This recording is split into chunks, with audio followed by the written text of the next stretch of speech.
बिस्मिल्लाहिर्रहमानिर्रहीम अस्सलाम वालेकुम। किधर तुसी वधिया उम्मीद करदी हां सब खैरियत नाल होणगे। अज बना रहे हैं चिकन बिरयानी बहुत ही मज़ेदार लगती है, बहुत ज़बरदस्त रेसिपी है। चावल बिल्कुल कला कला होएगा, बहुत ही मज़ेदार खुशबू होएगी बिरयानी की, इदा दी कि पूरे महल्ले ते इहदी खुशबू फैली होगी।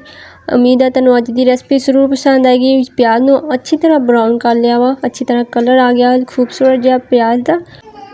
3 टमाटर पाया, ठीक है ना। 2 चम्मच में लहसुन का इस्तेमाल किया वा और चिकन में फ्राई करके रखा हुआ वा, ठीक है ना। 1.5 किलो चावल है। अच्छा जी, ये मैं पा रही हूँ नमक 1 चम्मच और हल्दी 1/2 चम्मच, ठीक है ना। और लाल मिर्च पाऊँगी बिल्कुल हाफ, तो बिल्कुल कम, ठीक है ना। 1/2 चम्मच नहीं है, थोड़ी जी घट 1/2 चम्मच नालों, ठीक है ना। लाल मिर्च सिर्फ फ्लेवर ली। ये मैं मसाले जो ऐड करूँगी ओदा सारा टेस्ट आएगा, ठीक है ना। चिकन में लिया वा 1 किलो चिकन है, ठीक है ना। बहुत ही अच्छी तरह फ्राई किया वा।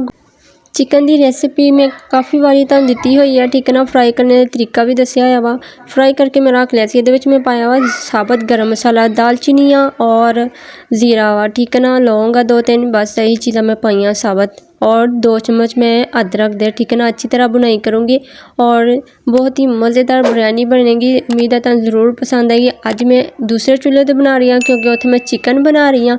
चिकन की रेसिपी भी मैं तुहानू शेयर की है।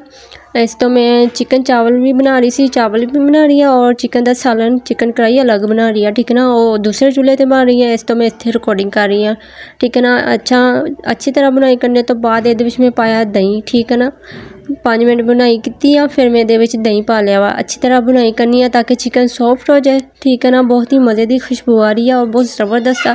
अच्छा तुसीं कहंदे होने ये मैं मिर्चा बहुत कम पाई वा। मिर्च मैं सिर्फ टेस्ट लिए पानी है, बिल्कुल हल्का या जरा फ्लेवर आए लाल मिर्च का, ठीक है ना। चिकन की अच्छी तरह बुनाई हो चुकी है। 1 कप मैं दही पाया वा, ठीक है ना। ये और मैं मसाले ऐड करूँगी। ये 2 चम्मच मैं पा रही हूँ नमक और 2.5 चम्मच मैं पा रही हूँ गरम मसाला पीसिया हुआ, ठीक है ना। गरम मसाला मिक्स है पीसिया हुआ। बिरयानी मसाले का पैक लिया वा, छोटा पैक है, ठीक है ना। और ये मैं थोड़ा जहा रख लिया वा, 1 चम्मच होना वा, मैं इन्ना रख लिया, बाकी मैं सारा ऐड कर लिया वा। अच्छी तरह बुनाई हो गई है सारे दी। और ये मैं पानी पाऊँगी, ठीक है ना। 1.5 किलो चावल है, चिकन भी गल चुकिया वा और 1.5 किलो चावल है। चावल मैं भिगो के रखे हुए। पानी चावलों ते पानी कितना पाना चाहिए, ठीक है ना। सारी गल पानी की होंगी है। पानी अगर तुम ये हिसाब ना पाओगे तो चावल जुड़े हुए नहीं बनेंगे। 1.5 किलो चावल आ, मैं 1.5 किलो पानी पा रही हूँ, ठीक है ना। बराबर ही पानी पा रही हूँ और बहुत ही ज़बरदस्त चावल बननगे। अच्छी तरह बॉयल आ चुके पानी नू। हुण मैं चावल ये ऐड कर लूँगी। चावल मैं भिगो के रखा सी, जो मैं चिकन नू फ्राई कर लिया सी ते प्याज जो फ्राई करन दई सी ना, उदों मैं चावल भिगो के रखे सी, ठीक है ना। अच्छी तरह यदा पानी खुश करना वा चिकन ते। चिकन कढ़ाई भी रेडी हो चुकी है मेरी, ओदी रेसिपी मैं तुहानू शेयर कर दी है। अच्छा जी, असीं आ गए हैं फिर अपने चूल्हे ते, ठीक है ना।